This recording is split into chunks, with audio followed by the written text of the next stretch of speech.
નમસ્કાર વિદ્યાર્થી મિત્રો, આપ સૌની યુટ્યુબ ચેનલ ઈ જ્ઞાન મેન્ટરમાં આપનું હાર્દિક સ્વાગત કરું છું. મિત્રો, આજે આપણે ધોરણ 6 અંગ્રેજી વિષયના યુનિટ 8 આઈ એમ કેપેબલના લિસનિંગ વિભાગની આજે આપણે આ વિડીયોમાં ચર્ચા કરવાના છીએ. તો જોઈએ મિત્રો આજનો વિડીયો. અહીંયા વિદ્યાર્થી મિત્રો લિસનિંગ વિભાગમાં આપણને એક પોએમ આપવામાં આવેલી છે, જેની સૂચના કંઈક આ પ્રમાણે છે: રિસાઇટ એન્ડ એન્જોય, એટલે કે કાવ્યનું પઠન કરો અને એનો આનંદ માણો. કાવ્યનું નામ છે માય વિલ, એટલે કે મારું સાહસ, અથવા તો મારામાં જે પડેલી જે શક્તિઓ છે એની અહીંયા વાત કરવામાં આવેલી છે. અહીંયા વિદ્યાર્થી મિત્રો વિલનો બીજો એક ઉપયોગ એ પણ છે કે જે ભવિષ્યકાળમાં આપણે જોતા હોઈએ છીએ તો એમાં પણ વિલનો ઉપયોગ કરવામાં આવે છે. તો અહીંયા વિદ્યાર્થી મિત્રો સૌથી પહેલાં આપણે કાવ્યનું પઠન કરીશું અને સાથે સાથે એની સમજણ પણ મેળવતા જઈશું. તો અહીંયા વિદ્યાર્થી મિત્રો જે પ્રથમ લાઈનમાં આપેલું છે એ બોડી ડિફરન્ટ, એટલે કે વેગળા શરીરમાં, એ સોલ સો બ્રાઇટ, એક ઓજસ્વી આત્મા, એ યુનિક પર્સપેક્ટિવ, અનોખા દ્રષ્ટિકોણનો, એ શાઇનિંગ લાઇટ, એટલે કે એક તેજસ્વી પ્રકાશ.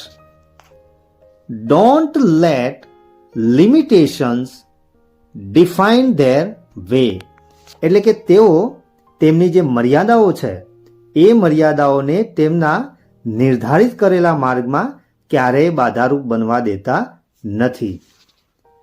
Four abilities shine with a loud say, કારણ કે અંતે તો ક્ષમતાઓ છાપરે ચડીને બોલે છે. વિદ્યાર્થી મિત્રો અહીંયા તમને બાજુમાં જે ચિત્રો આપેલા છે એમાં એક ચિત્ર જે છે એ હેલન કેલરનું છે અને બીજું જે અહીંયા જે ચિત્ર આપેલું છે એ ચિત્ર છે સ્ટીફન હોકિન્સનું. તો અહીંયા વિદ્યાર્થી મિત્રો આ બંને જે મહાન જે વિભૂતિઓ થઈ ગઈ એમની પોતાના શરીરમાં એટલી બધી જે ક્ષમતાઓ હોવી જોઈએ જે સામાન્ય શરીરમાં હોય છે એવી ક્ષમતાઓ એમના શરીરમાં જોવા મળતી નહોતી. પોતાનું જે શરીર છે એ શરીર આવી જે કાર્યક્ષમતા હોય એ કરી શકવા માટે સક્ષમ ન હોવા છતાં તેમણે એની જે ચેલેન્જ હતી એ ચેલેન્જને એક્સેપ્ટ કરી અને પોતાના શરીરને એક અલગ જ પ્રકારનો નિખાર આપીને એમને દુનિયામાં પોતાનું નામ કમાયા છે. સ્ટીફન જે હોકિન્સ હતા એમને નાનપણમાં જ લકવો થઈ જવાના કારણે તેમનું જે આખું જે શરીર છે એ ખૂબ જ નબળું પડી ગયું હતું. માત્ર તેમની જે આંખો અને મગજ એ જ માત્ર કાર્ય કરતા હતા. તેમ છતાંય તેમને પોતાના શરીરની જે કપરી જે પરિસ્થિતિ હતી એ પરિસ્થિતિને સ્વીકારીને પણ તેમને દુનિયામાં સારામાં સારી ખગોળશાસ્ત્રીય જે થિયરીઓ હતી તે એમણે આપી હતી. ત્યાર પછી નેક્સ્ટ જોઈએ. With wheels or walkers they tech there stand, એટલે કે વ્હીલચેર કે પછી વોકર સાથે તેઓ મક્કમતાથી ઊભા રહે છે. There strength and courage inspire the land, અને આ જે તેમની શક્તિ છે અને હિંમત એ દેશવાસીઓને પ્રેરણા આપે છે. એટલે કે આપણું જે યંગ જનરેશન છે, એટલે કે જે આવનારી જે પેઢી છે એ પેઢીને પણ પ્રેરણા આપવાનું કાર્ય કરે છે. Their voices whisper or loudly proclaim, I am capable, I am not tamed, એટલે કે હળવે રહી અને અથવા તો મોટા અવાજે તેઓ જાહેર કરે છે. પ્રોક્લેમ એટલે કે કોઈ પણ જે જાહેરાત હોય એને પૂરી મક્કમતાથી અને એક દાજ સાથે જાહેર કરવાની પ્રેરણા આપે છે કે આઈ એમ કેપેબલ, એટલે કે હું સમર્થ છું અને હું કોઈને આધીન નથી. એટલે કે આપણું જે જીવન છે એ બીજાના પર ક્યારેય નિર્ભર હોવું જોઈએ નહીં. અહીંયા વિદ્યાર્થી મિત્રો બાજુમાં આપણને જે ચિત્રો આપેલા છે એમાંથી આ જે ચિત્ર છે એ અરુણિમા સિન્હાનું છે કે જેમને પગ ન હોવા છતાં તેમણે હિમાલયમાં આવેલા જે ઊંચા જે શિખરો છે એને સર કરવાનું બહુમાન મેળવ્યું હતું. અને એક એવા મહિલા હતા કે જેમણે પોતાના બંને પગ ન હોવા છતાં એમણે પૂરી મક્કમતાથી અને પોતાના દ્રઢ મનોબળના કારણે તેમને આ શિખરો સર કર્યા હતા અને વિશ્વમાં એમને નામના મેળવી હતી. તો વિદ્યાર્થી મિત્રો અહીંયા આપણને જે પોયમ આપવામાં આવેલી હતી એ પોયમમાં એવું આપણને બતાવવામાં આવેલું છે કે કોઈ પણ કાર્ય જો તમે મક્કમતાથી કરો એટલે કે આવનારી કોઈ પણ જે મુશ્કેલી હોય એ મુશ્કેલીનો તમે સ્વીકાર કરી અને દ્રઢ મનોબળ સાથે જો તમે એ કાર્યને કરતા રહો તો એક દિવસ ચોક્કસ તમને સફળતા જરૂરથી મળે છે. તો વિદ્યાર્થી મિત્રો જીવનમાં આપણું જે લક્ષ્ય છે એ હંમેશા આપણે ઊંચું રાખવું જોઈએ, જેનાથી આપણને આવનારી કોઈ પણ પરિસ્થિતિ હોય તો એ પરિસ્થિતિમાં આપણે કોઈ પણ ભોગે આપણે આપણી મંજિલ સુધી પહોંચી શકીએ છીએ. તો વિદ્યાર્થી મિત્રો હવે આપણે આ કાવ્યના આધારે આપેલી નેક્સ્ટ એક્ટિવિટી જોઈએ. Listen to your teacher and repeat the words given below. એટલે કે અહીંયા આપણને કેટલાક શબ્દો આપેલા છે, એ શબ્દોને તમારે તમારા શિક્ષક જોડેથી સાંભળવાના છે. એટલે કે તમારા શિક્ષક જ્યારે બોલે એમ તમારે એને બોલવાના છે. પહેલો શબ્દ છે ડિફરન્ટ એટલે કે જુદું, પર્સ્પેક્ટિવ એટલે દ્રષ્ટિકોણ, યુનિક એટલે અનોખું, સ્ટ્રેન્થ એટલે શક્તિ, લિમિટેશન્સ એટલે મર્યાદાઓ, કરેજ એટલે પોતાની ઈચ્છા શક્તિ અને કેપેબલ એટલે કે સમર્થ. ત્યાર પછી આપેલું છે underlining the rhyming words, write them and add one more. એટલે કે અહીંયા આપણે જે પોયમ ભણ્યા એ પોયમમાં જે તમે રાઇમિંગ વર્ડ્સ ભણ્યા છો એ જ રાઇમિંગ વર્ડ્સની નીચે તમારે અંડરલાઇન કરવાની છે અને એને રિલેટેડ વધુ તમારે બીજા જે રાઇમિંગ વર્ડ્સ હોય એ તમારે વધારાનો એક અહીંયા ઉમેરવાનો છે. પહેલો રાઇમિંગ વર્ડ છે બ્રાઇટ અને બીજો આપેલો છે લાઇટ. તો એને અનુરૂપ આપણે બનાવીશું ટાઈટ. બીજામાં છે વે અને બીજો શબ્દ આપેલો છે સે. તો એના જેવો આપણે શબ્દ બનાવીશું ડે. અને ત્રીજામાં છે સ્ટેન્ડ અને બીજું છે લેન્ડ. તો એના અનુરૂપ આપણે રાઇમિંગ વર્ડ્સ બનાવીશું હેન્ડ. તો વિદ્યાર્થી મિત્રો તમે પણ તમારી જે પોયમ આપણને આપેલી છે એ પોયમમાં આ શબ્દોને શોધવાના છે અને એને અનુરૂપ બીજા રાઇમિંગ વર્ડ્સ તમારે તમારી નોટબુકમાં લખવાના છે. તો અહીંયા વિદ્યાર્થી મિત્રો આપેલ પોયમનો આપણે અભ્યાસ કર્યો અને એને અનુરૂપ આપણે અહીંયા જે એક્ટિવિટી આપેલી હતી એ એક્ટિવિટીનો પણ અભ્યાસ કર્યો. હવે આપણે નેક્સ્ટ એક્ટિવિટી જોઈએ. અહીંયા વિદ્યાર્થી મિત્રો લિસનિંગ વિભાગમાં આપણને એક સ્ટોરી આપેલી છે અને અહીંયા સૂચના પણ આપેલી છે લિસન ટુ ધ સ્ટોરી એટલે કે વાર્તાને સાંભળો. વાર્તાનું નામ છે યસ વી કેન એટલે કે હા અમે કરી શકીએ છીએ. તો અહીંયા વિદ્યાર્થી મિત્રો આપણને એક સરસ મજાની સ્ટોરી આપેલી છે, એ સ્ટોરીનો આપણે અભ્યાસ કરીએ.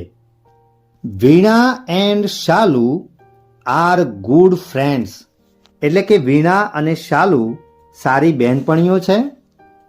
There is A sports rally in their school next month એટલે કે આવતા મહિને તેમની શાળામાં એક રમતોત્સવનું આયોજન કરવામાં આવેલું છે.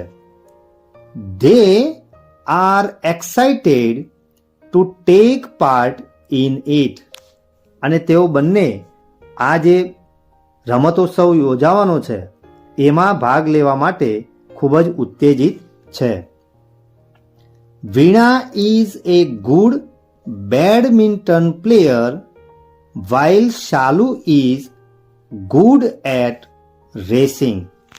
એટલે કે વીણા જે છે એક સારી બેડમિન્ટન ખેલાડી છે અને જ્યારે શાલુ છે એ દોડની હરીફાઈમાં ખૂબ જ સારી છે. Shalu is a bit upset because she has a leg injury. અને શાલુ આપણને થોડીક ઉદાસ દેખાય છે કારણ કે એના પગમાં થોડીક ઈજા પણ થઈ છે, જે અહીં આપણને ચિત્રમાં પણ દેખાઈ રહ્યું છે. She is not sure about taking part in the race. અને આ જે ઈજા એને જે થઈ છે એ ઈજાને કારણે શાલુ એવું વિચારે છે કે હવે તે હરીફાઈમાં ભાગ લઈ શકશે નહીં. Veena says why are you upset. વીણાએ કહ્યું કે શાલુ તું કેમ ઉદાસ છે? Shalu says Veena I want to participate in the sports rally. એટલે શાલુ એને કહે છે કે વીણા મારે રમતોત્સવમાં ભાગ લેવો છે. But I am not sure if I will be able to do it.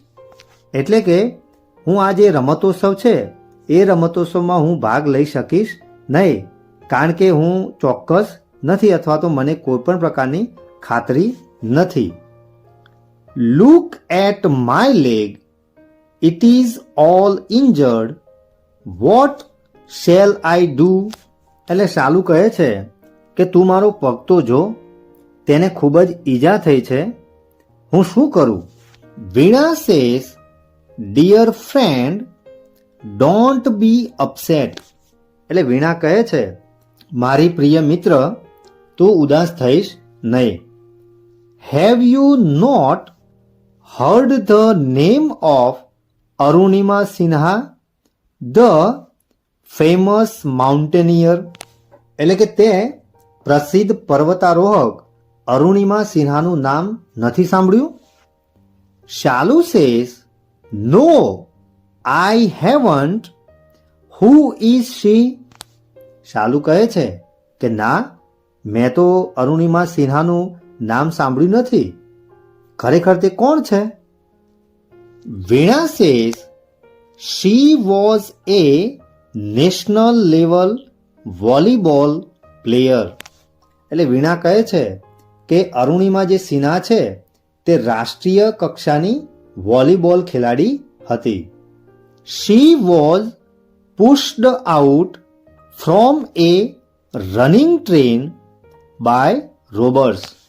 અને તેને કેટલાક જે લૂંટારાઓ હતા એમણે એને ચાલતી ગાડીમાંથી એટલે કે ટ્રેનમાંથી એને બહાર ફેંકી દીધી હતી. She was so badly injured that one of her legs was cut off. અને એને જ્યારે ટ્રેનમાંથી બહાર ફેંકી દેવામાં આવી ત્યારે તેને એટલી બધી ગંભીર ઈજાઓ થઈ હતી કે તેનો એક પગ એ સંપૂર્ણપણે કાપી નાખવામાં આવ્યો હતો. Shalu says oh my god that's terrible. એટલે શાલુએ જ્યારે આ સાંભળ્યું ત્યારે એ એને કહે છે કે અરે ભગવાન આ કેટલું ભયાનક છે. Veena says it's true and still she climbed the world's highest peaks and made us proud. અને આ રીતે એનો પગ કપાઈ ગયો હોવા છતાં તેણે વિશ્વના સૌથી ઊંચા જે શિખર છે એ શિખરને સર કરી અને આપણને ગૌરવાન્વિત કર્યા છે. એટલે કે હિમાલયમાં આવેલું જે માઉન્ટ એવરેસ્ટ, જે દુનિયાનું જે સૌથી ઊંચું શિખર છે માઉન્ટ એવરેસ્ટ, એને સર કરવાવાળા આ પ્રથમ મહિલા બની ગયા છે. ત્યાર પછી છે Shalu says wonderful that's the spirit. શાલુએ પછી સ્વીકાર્યું કે ખરેખર અદ્ભુત કહેવાય આ તો, અને આને કહેવાય ખરી હિંમત. તો વિદ્યાર્થી મિત્રો, અહીંયા એક વોલીબોલ પ્લેયરને જ્યારે ટ્રેનમાંથી બહાર ફેંકી દેવામાં આવે છે અને તેમ છતાં પોતાની જે સ્પિરિટ છે, પોતાની જે હિંમત છે, એ અરુણિમા સિન્હા ખોતા નથી અને વિશ્વનું જે સૌથી ઊંચું શિખર છે એ શિખરને પોતે સર કરે છે.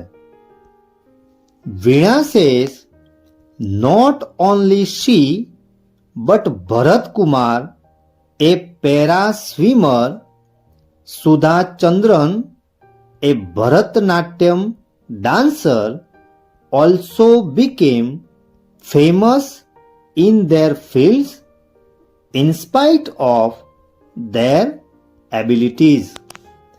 એટલે પછી વીણા ફરી પાછી કહે છે કે માત્ર અરુણિમા સિન્હા એકલા જ નહીં, પરંતુ ભરતકુમાર કે જેઓ પેરા સ્વિમર છે, એટલે કે તેમને બંને હાથ ન હોવા છતાં તેઓ એક સારા તરવૈયા છે. સુધાચંદ્રન છે કે જેઓ ભરતનાટ્યમના ડાન્સર છે, અને આ દરેકને પોતાની વિકલાંગતાઓ હોવા છતાં, એટલે કે તેઓ દિવ્યાંગ હોવા છતાં પણ તેઓ તેમના ક્ષેત્રમાં પ્રસિદ્ધ થયા છે. Shalu says they are really very gorgeous and confident people. એટલે શાલુ પછી સ્વીકારે છે કે હા, ખરેખર તેઓ ખૂબ હિંમતવાન અને આત્મવિશ્વાસવાળા કહી શકાય. Veena says yes they inspire us.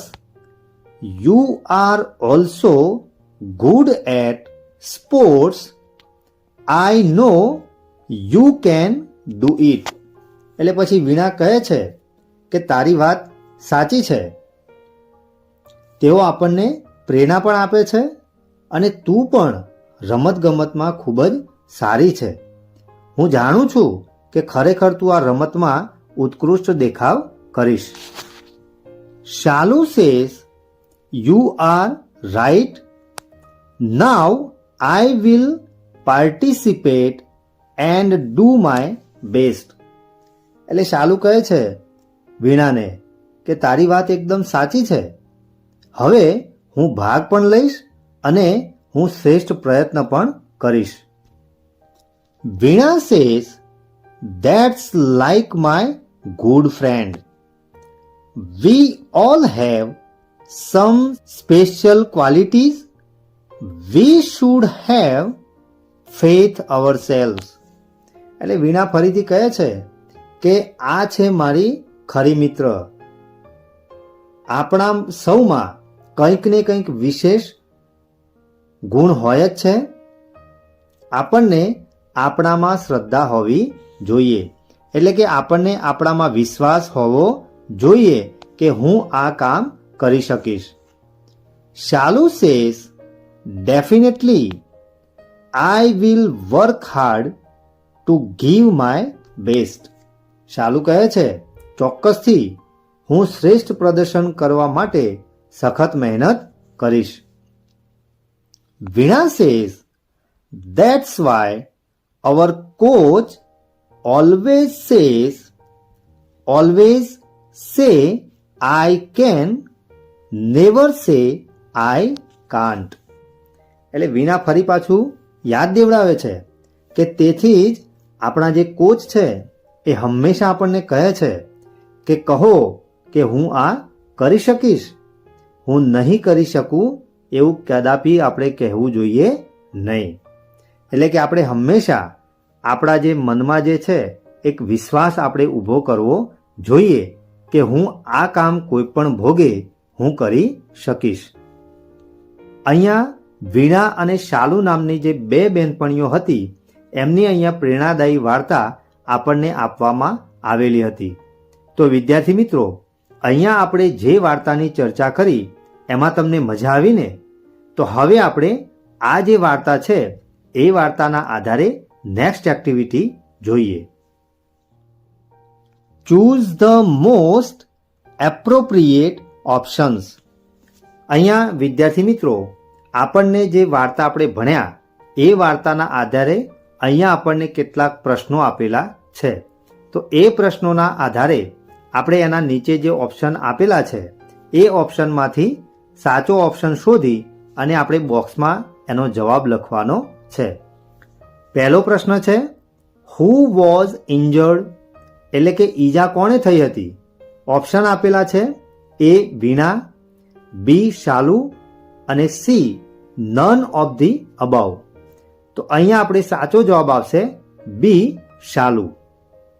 બીજો પ્રશ્ન છે, હુ બીકેમ એ ફેમસ માઉન્ટેનિયર, એટલે કે પ્રખ્યાત પર્વતારોહક કોણ બન્યા? ઓપ્શન છે એ સુધાચંદ્રન, બીમાં છે ભરતકુમાર અને સી છે અરુણિમા સિન્હા.